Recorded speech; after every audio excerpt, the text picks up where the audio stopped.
Radhe Radhe. Mental ability के अपने यहाँ पे दो प्रश्न लिए हैं। उनमें से पहला प्रश्न है 126 अनुपात 2, और यानी कि 126 और 2 में जो संबंध है उसी प्रकार से 64 के साथ कौन सी संख्या होगी जिसका संबंध होगा।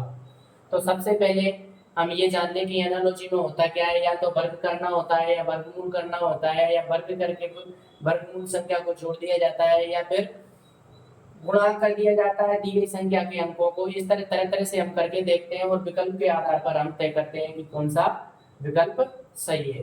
तो सबसे पहले हम देखते हैं 126 के साथ में 2 दे रखा है तो 64 के साथ क्या होगा।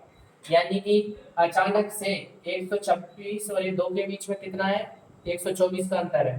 तो इतना बड़ा डिफरेंस या तो भाग किया गया होगा या गुणा किया गया होगा। तो हम देखते हैं 126 के अंकों को आपस में गुणा करते हैं, 1 गुणा 2 गुणा 6, तो कितने आया 12। अब 12 भी ज्यादा है, किसी भी विकल्प में नहीं है, तो 1 गुणा 2 कितना आ गया 2। यानी कि यहाँ पे कितना है 126 अनुपात 2। ठीक है, अब इसके अंकों को देखते हैं, 6 गुणा 4 तो कितना है 6 चौका 24। अब 2 और 4 को गुणा करेंगे, 2 गुणा 4 तो कितने आ गए 8। ये 8 है क्या विकल्प में, पहला ही विकल्प है, तो क्या राइट हो जाएगा हमारा ए।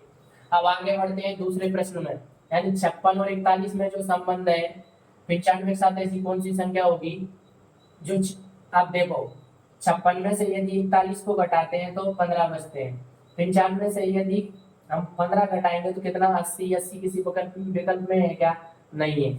तो अब हम दूसरे तरीके से करके देखेंगे, 5 चंगा 5 गुणा 6 बराबर कितने आए 30, और 5 प्लस 6 कितने आए 11।